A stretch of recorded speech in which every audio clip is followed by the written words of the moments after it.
nice to follow things like these. And, you know, one of the things that message I wanted to bring was that, you know, one of the things that I think we need to do as a community is I think we have to really re-examine what we're doing today and how we're organized as a community. You know, I've been around a long time, too long maybe, and one of the things is, as you observe, you know, if you've been around the community and maybe you have a long time dealing with various issues, you look at the issue of the poverty rate, what's happening to our young people, what's happening to our elderly.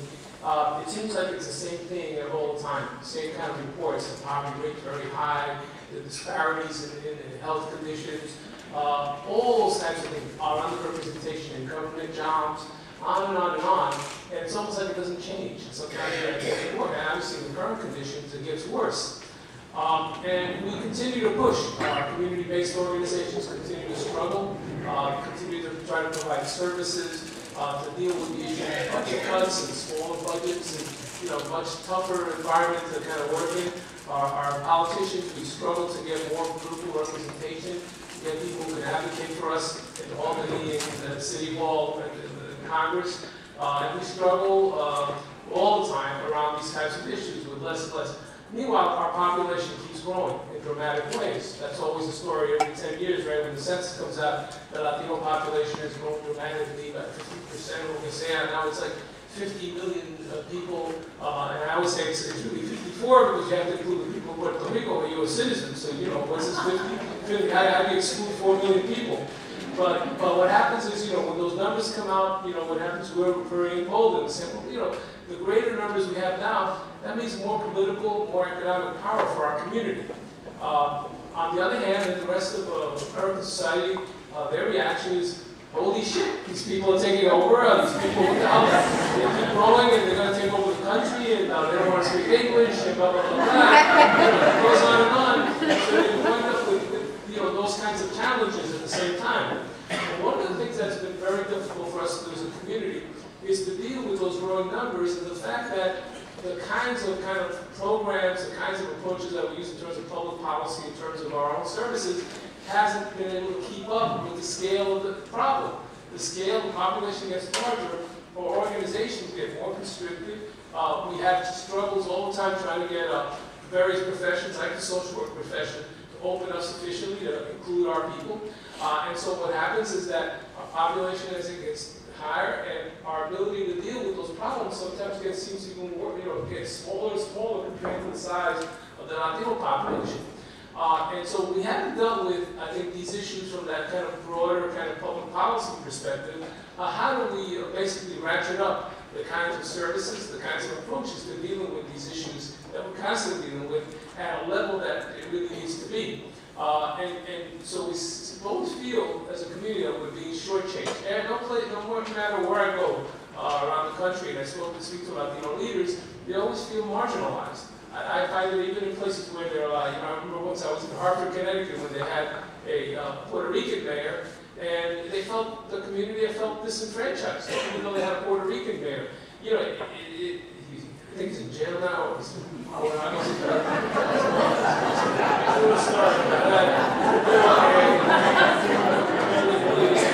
the issue is this feeling of being marginalized. It's something that I find, you know, across the board in terms of our community, despite the fact that we are growing in very large numbers, that we get all this press about the Latino vote, but still, you know, there's a disconnect. There's something wrong here. Here in New York City, you know, I remember late last year, there was this report that I'm sure you all spoke about from the Community Service Society, which was focused on disconnected youth in terms of the Latino community. And one of the striking findings was that they found that among the Latino groups, the one that was doing in terms of youth that seemed to be doing worse, ironically, were Puerto Ricans. Puerto Ricans who were already U.S. citizens were doing worse than Dominicans, than other Latino groups who basically had a larger percentage of people who were not citizens. And it was a profound kind of, you know, impact that it had. People held press conferences, we were going to do something about it, but then nobody did anything about it. In reality, the response we got, really, in a sense, was indirect. It was from the mayor, that Young Men's Initiative, which, you know, guess what all that really is about, but that's another story. But, you know, we don't seem to be able to respond as a community effectively to these types of things. You know, all our agencies are doing their individual thing, and somehow, I don't know, I get the feeling, it's really more of a question to you than anything else. I don't think we're really organized as a community to deal with these issues. I think we have the elements of, you know, we have the people that know what's going on. We have, you know, political representatives who basically, some of them actually know what they're doing, like you said. Not all of them, just all of them. And we have also, you know, the kinds of organizations, some infrastructure, but somehow it's not organized in a way that really is effective. And I think we don't seem to come to terms with it. I remember years ago, a young lady was doing this national study on Latinos education, and she asked me this question as part of the study. She said, you know, what would you say are the accomplishments of your organization? I thought, I don't think we have any real accomplishments because our community is still mired in poverty. We haven't dealt with the educational issues. So I really can't say that my organization is this successful. I can tell you accomplishments, you know, how many people we help, but when you look at the real picture, the overall picture, I can't say we've been successful. And so that's, to me, still a situation that we have today. So the question is, you know, what does that mean? Can we reorganize our community in a way to more appropriately deal with these issues in a more effective way? I remember in 1964, when they started the War on Poverty, the Federal War on Poverty. One of the things that I thought was interesting was the Puerto Rican community at the time, which was, you know, overwhelmingly, most of the Latino back then were Puerto Rican, tried to deal with the War on Poverty, and they created something called the Puerto Rican Community Development Project, PRCDP. And this was interesting because the program eventually fell apart for political reasons. You know, the whole, but one of the things that I always found interesting is if you ever look at that proposal was the vision that there was. Now, there's a chart in there that I found very interesting because basically what they tried to do was to try to use this poverty money that was coming down from Washington to organize the entire community. They actually had a chart, like one of those organizational charts with all the boxes and stuff, and they actually, in those boxes, they stuck the names of almost every single Puerto Rican community organization in the city. The idea was to kind of coordinate all the work, to try to get resources to them, and to get them to coordinate, to have really broad-based kind of approaches to dealing with these issues. And I always found that vision very interesting, that people had the balls to think that they could actually organize a whole community that way, to take these various organizations and get them to work together. And I've always, the picture always stuck in my brain because today, what I find when I deal with the Latino community is fragmentation. We have a lot of agencies, we have politicians fighting with each other. I mean, I was very interested, you know, there was this Dominican summit at the college last week, and one of the interesting things was that it was boycotted by the Dominican elected officials. And I found that really interesting. I don't know. Let me be on the record. I was in Paris. I was not here.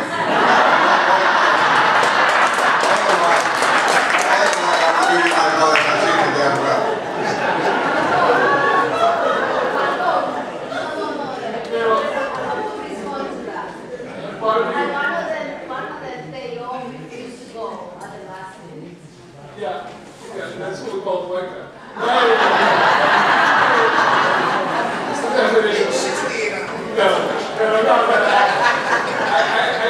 don't want to get into the details, but just that it was kind of interesting to see that, you know, that kind of reaction. And so the question to me is, you know, do we have to start thinking differently about how we organize as a community, let's say here in New York, how we organize in terms of our social service agencies, how we deal with the political process. For example, it's almost like Futuro, it has a tremendous potential. I know when Felix took over, you know, there's a lot to be done to make sure that it becomes much more effective because it was losing so much, you know, impact. And people were actually saying, you know, people are not going to this thing anymore. It's not having the potential impact it can have. You know, for example, the budget process. It's got like weird timing. I don't know if Felix might do anything about this, but you know, by the time they have the Somos El Futuro thing, the budget's already done. So, you know, you're mobilizing all these people, so what's the point? Do we have to rethink that strategy? Do we have to rethink the way, you know, I say our organizations interact with one another? Or, you know, organizations like the Hispanic Federation, actually doing what they could to kind of move forward to the kind of cooperation that we need to be more effective. And on and on and on. And these are the kinds of questions we're no longer asking, because all of us are dealing with our specific agencies and trying to survive. I remember last year when the governor last year eliminated the member items, organizations were going crazy. I'm sure you had 1 million meetings with people saying, "Oh my God, you know, this is cutting us off. These are resources that we need." And as a community, we didn't have a strategy for dealing with that. We simply didn't have a strategy for dealing with that. So these are, like, I think, fundamental issues that we need to return to all the time as we deal with the details, as we deal with, you know, specific funding issues. You know, it's something that we need to talk about, creating a stronger advocacy capacity within the community, and we're going to have to do it in a very different way than we've been talking about it so far. You know, one of the things that is very striking, for example, is the impact, particularly at the national level, of the impact that corporations are having on our agenda as a community. As the Latino community becomes larger, right, it's seen also as a market, a greater market for corporations. So corporations get involved. So, and one of the things that's very striking is if you go to the Congressional Hispanic Caucus Institute in September, right, and many of you may have been there, the signs for corporations, everything's like sponsored by a corporation. You know, you go to the toilet, this toilet bowl sponsored by AT&T, and you wonder the impact that that has on our agenda, and whether, you know, it has some negative consequences. We don't do anything, for example, in a particular area of advocacy. One of the important sources to be able to do serious advocacy is foundation money. And we do very broadly. There's a report that's coming out in December from the Foundation Center that is documenting the fact that we're still only getting 1% of foundation money goes to the Latino community nationally. 1% after all these years and with the growth of the population. Are we taking these people on? Are we basically saying, look, this is one source of money that we have to get into our communities? And in a place like New York City, with all these foundations, how is it possible that we're not doing a lot better at putting more pressure on that sector? We're not touching that. No one's touching that. We need to rethink a strategy of dealing with that. I could go on and on, the media, et cetera, but we have to have, I think we have to have some different way of thinking about these things and organize ourselves differently. So with that, I'll just stand there. Hopefully, I'm asking more questions and giving answers, but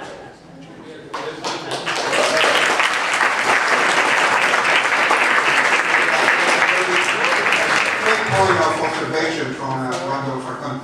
Last year, we did change almost, the week before the budget was handed, but the governor didn't want to see people there, so he forced the legislators to have a budget before summers began. So this year, we have in summers on March 24 for that reason, to see how the budget is going to come by. But let me just tell you this, it was not easy to change the date. I was against a lot of forces politically, and I decided to move forward to go with March 24. So I know it's right on the money regarding having some before the budget gets done, and we will keep you informed as we move forward. Like I said, please visit New York and SumofNewYork.org. Give us your emails. We will keep you informed, and we will keep in contact. Thank you.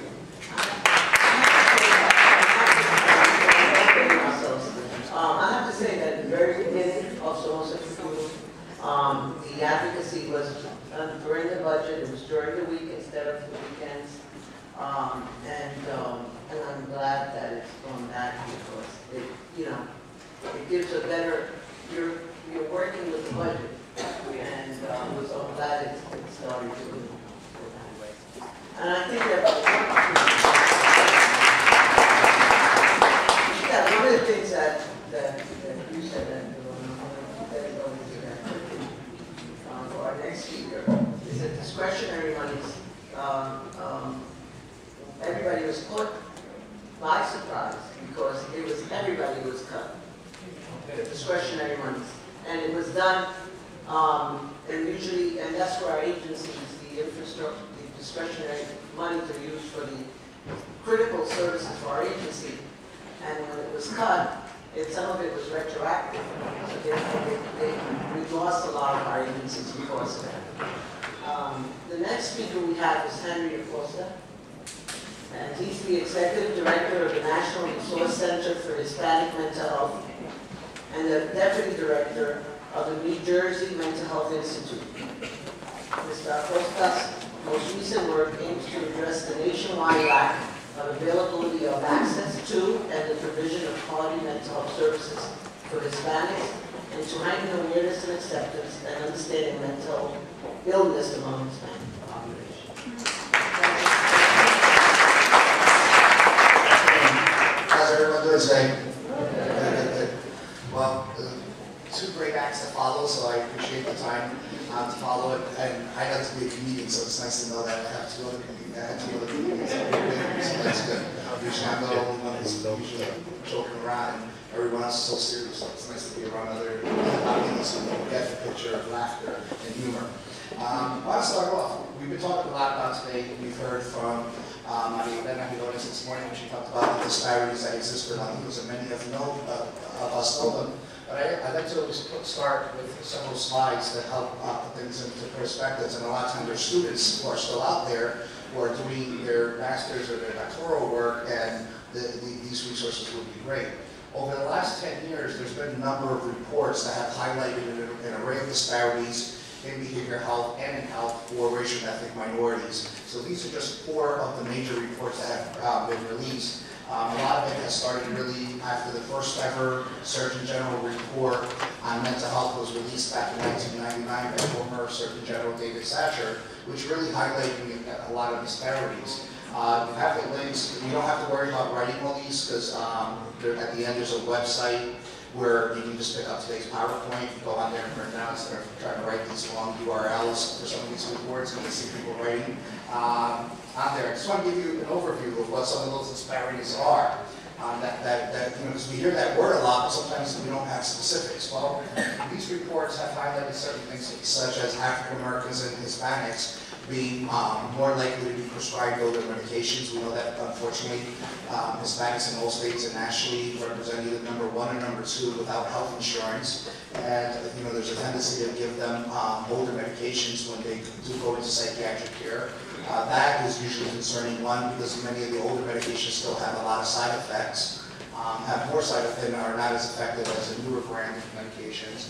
We know that African Americans and Hispanics are also more likely to be restrained during an inpatient care. They're also more likely to be involuntarily admitted into a psychiatric unit. And one thing that's very concerning is that they're also very less likely to follow up with community mental health center upon discharge. And one of the things that we've been discussing here today, and that I'll focus a lot of my attention on in a few minutes, is on what can we do to create a more diverse, multidisciplinary, bilingual, bicultural mental health workforce to meet the needs of the Latino population.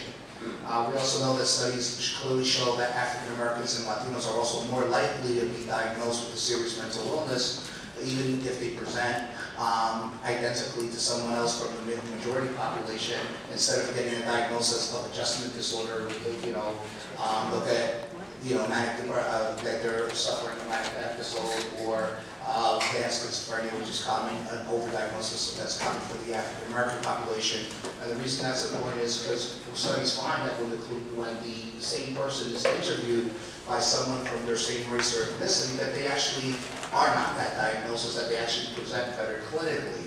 Some of the things that exist, as I mentioned, is the lack of the bicultural bilingual clinicians. Fortunately, there is something on the books that gives everyone in this country the legal right to have same access to meaningful services. What's unfortunate is that law is not enforced. Title VI of the Civil Rights Act of 1964, Dr. Juan Ramos is with us today, is one of the major advocates to try to get agencies to really advocate and individuals to advocate for its enforcement and monitoring. Really says that anyone who receives federal dollars has to provide the same meaningful access to individuals regardless of their sex, their age, their gender, as well as their national origin. And back in August 2000, former President Bill Clinton had signed an executive order stating that your language abilities was a component of your national origin. Thus, if you don't speak English and you're receiving federal dollars and you go to someone who's receiving federal dollars, you're supposed to still get the same, the same quality care or the same access to care. We know that that's not the case. And many places around the country that I get to travel, I hear about 6 months waiting list to see a Spanish-speaking social worker or psychiatrist. And obviously that's an issue. And I think a lot of these disparities are really are playing a major role in why so many Latinos are overrepresented in so many high-need, vulnerable populations that we see here in America, those involved in the child welfare system, in the juvenile justice, in the adult correctional facilities, those that are poor, homeless, and also those that are in the lowest strata of income, education, and occupation. Latinos actually falling into all three categories at the top. And normally, when I have an hour, not 12 minutes, I'll give you some specifics on those other poverty rates and education and all, but those are things to be concerned about. We know that studies also show that when Latinos do see someone from their own race or their culture, that can report greater satisfaction. Now, greater satisfaction is not going to keep the funder happy. It has to go beyond that. Well, there are studies out there now that show that Latinos have better no-show rates. There's an improvement in no-show to care, that they actually is a better rate of dropout. A study by the National Commission by the federal government a few years ago, the National Latino and Asian American Study, found that depending on the treatment modality, Latinos dropped out between 60 to 75% of Latinos dropped out after only one visit. So it's not just creating access to care, we also need to address how do we engage Latinos and how do we serve them in a manner that's culturally relevant and that really meets their cultural needs and preferences. So there are studies out there that really highlight that there is an importance to work on this. We've been talking about the numbers here in terms of the population growth. Dr.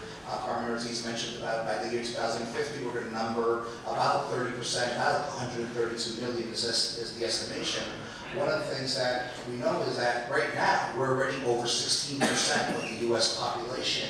And we comprise less than 3% of physicians, 1% of clinical psychologists, only 4.3% of social workers, and only 1.7% of registered nurses are Hispanic at a national level. Now, that's already discouraging enough. One of the things that's even worse is just because you're Hispanic doesn't mean you speak language, that you speak Spanish. And the second part is I know a lot of Latinos who ain't culturally competent either, because they forget where they come from. And they think because they have a bunch of letters after their name that they're too good to go back into the hood and take care of their own people. So.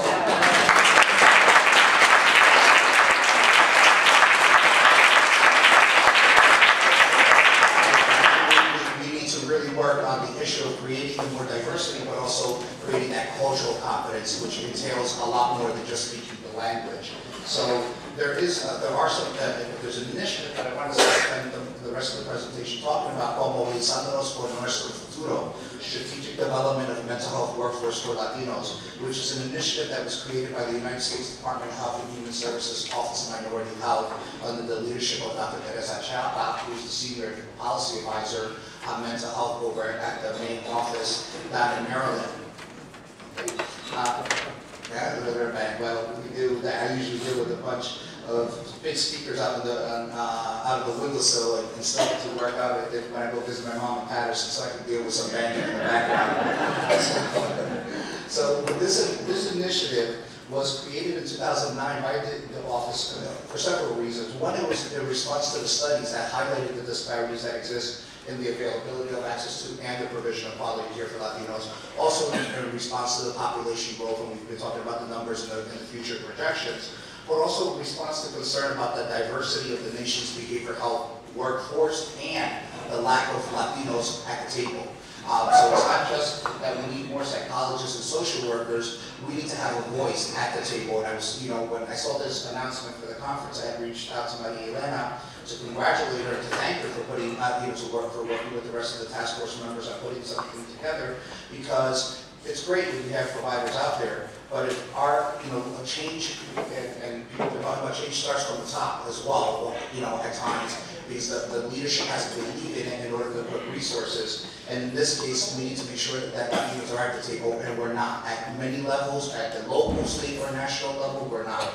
And there was also, the initiative was also created in response to the critical crisis that really exists, when I mentioned, as before, many Latinos being overrepresented among these high-need, vulnerable populations that are not only more traumatic for the client and the family going through the experience, but as taxpayers, it's also more costly for us. So I think as we look to continue our status in this world as a world power, we must meet the mental health needs of the Latino population. Now, the Mobilizámonos initiative had three parts to it. The first one was a pre-summit that was held just with a group of leaders that were invited by the feds to talk about this initiative. And was it something that really needed to work? How can we address the disparities? And there's many ways. Insurance, there's transport, there's so many barriers to accessing care. But one of the biggest ones that we really thought was the mental health, the workforce, and the lack of leadership. So the Mobilizámonos, from that pre-summit, the federal government sponsored a roundtable discussion on this topic out in San Francisco back in July 2009. Several of the folks that are in this room actually had participated in this, and I'll share some of the highlights of that sense. One of the things that happened after this meeting was, it's great. A bunch of people come together, you come up with a report. Well, do many of you know what happens usually to reports?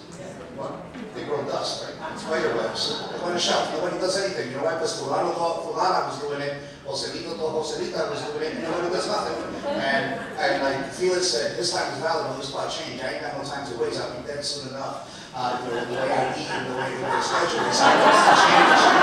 I want to change before I die. I swear, I hate going to meetings and Juan, excuse me for this one because I know you're going to kill me and tell me about it in the car later. I hate going to meetings and people tell me, oh, we were talking about this 30 years ago. Then what the hell did you talking about it 30 years ago? Why are they so you about it now? This is an issue. So one of the things that came out from the Mobilizámonos initiative was the creation of an alliance, because Angelo said it great when he said we need to do better at getting together and having one voice. So let me just give you some background on the Mobilizámonos initiative, because this one strictly focuses on the topic of today, which is building the workforce and the leadership. The consensus meeting brought together 50 leaders from different walks of life. We made sure it wasn't just social workers speaking to social workers. We had psychologists, nurses, promotores, our obviously social workers, and we had a group of individuals that we brought together over a 2.5-day period to really discuss what are some best practices out there for workforce development, to share in promoting some new concepts for increasing the population, and also to formulate recommendations in a consensus statement for a report that will be was at this time to be disseminated by the federal government. So out of this, what occurred was we came up with 5 consensus statements in addition to the recommendations. And I think many of you, these will resonate with you.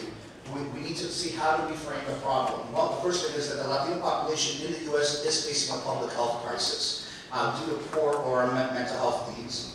We know that there's a lack of bicultural behavioral health clinicians, and that this is playing a significant role in the disparities across all 3 service areas: the access, the provision of care, and the availability of services.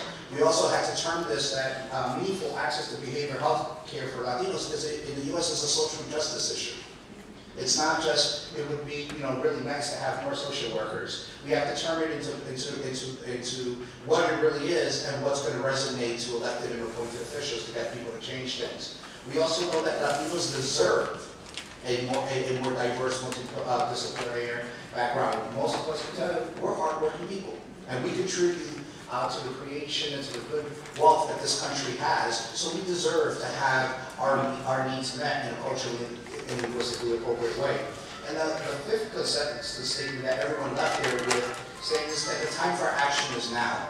We can no longer afford to negative impacts of a fragmented system that's irrelevant and insensitive in many ways to our behavioral health care needs. So in addition to the consensus statements, there were over 50 recommendations that were created in at least 5 different areas. And I'm not going to go over the recommendations because there's plenty of them. Many of them involve changes at the educational institutions because many of the schools of social work really don't do a great job preparing people to to come into the field, to work with diverse populations.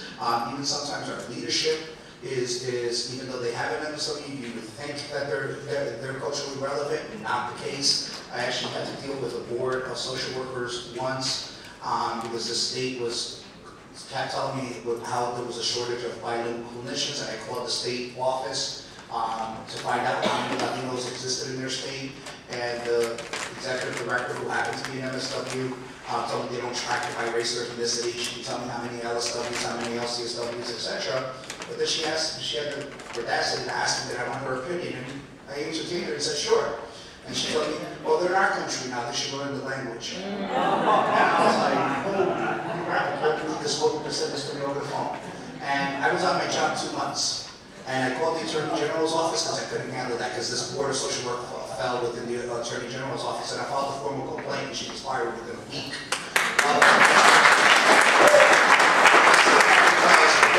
Just because I don't think our educational institutions do a great job either. So there's a lot of recommendations that fall into these areas. In addition to the recommendations of this report, what was going to be put in the report being actually disseminated, we felt that many Latinos, unfortunately, who are interested in going into the field don't have a lot of resources about grants and loans that are available. So there was a recommendation to create a website on workforce development issues. So on my website, the National Resource Center for Hispanic Mental Health, we operate what's called the Alliance for Latino Behavioral Health, which you'll hear about in a second.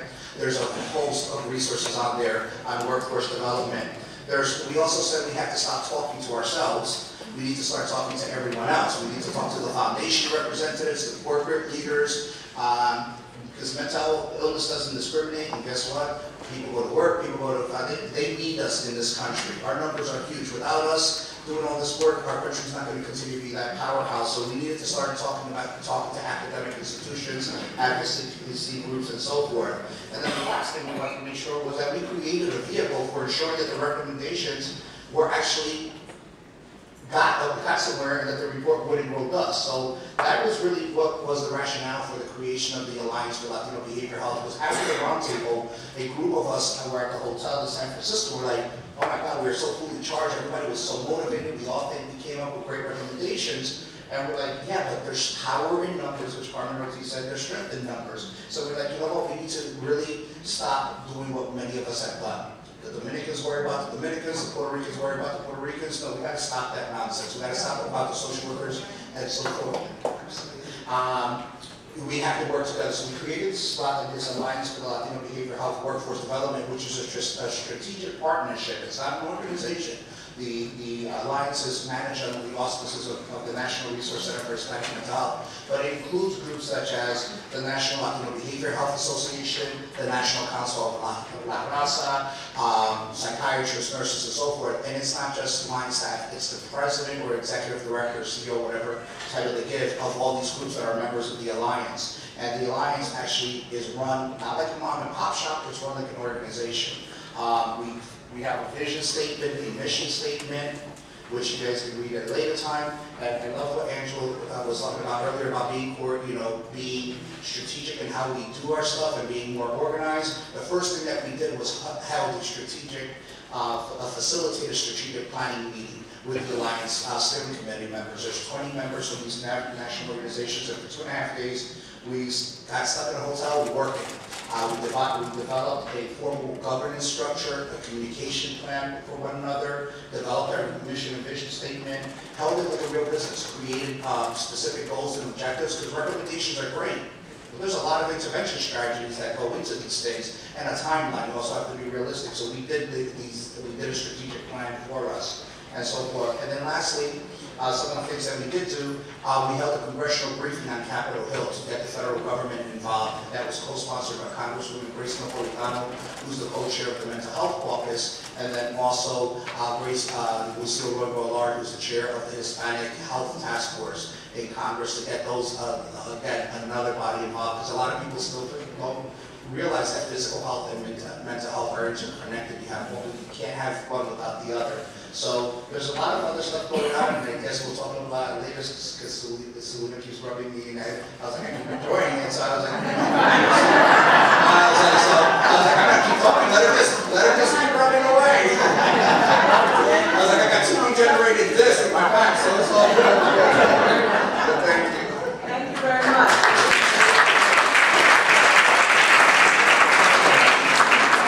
I wanted to just make sure. Yeah, the website's right here. Our next speaker, thank you very much. Our next speaker is Siobhan Noble. And she's a social work coordinator for a senior service program in Hamilton Madison House. She received her MSW from NYU Silver School of Social Work and was selected as a Hartford Practice Program for Aging Education Fellow aimed at training social workers in the field of aging. As such, she co-founded the school's first age-related student interest group. She is also a Latino Social Work Task Force Scholarship recipient. Thank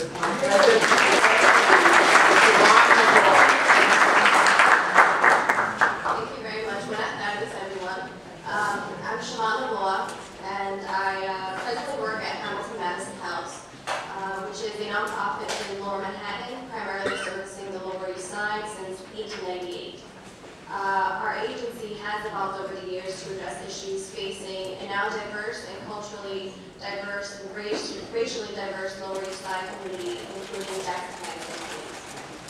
As a young social worker, my position as a social work coordinator for our senior service program has really allowed me the opportunity to explore both policy and direct service as a social worker, for which the whole point of the conference today is so important that we're addressing these issues.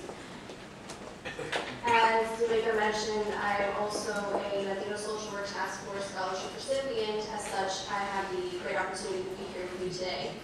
And I want to talk a little bit about what the scholarship means. So at face value, the scholarship does offer financial assistance, which, let's face it, does lighten the burden of social workers who are trying to pursue their MSW degrees.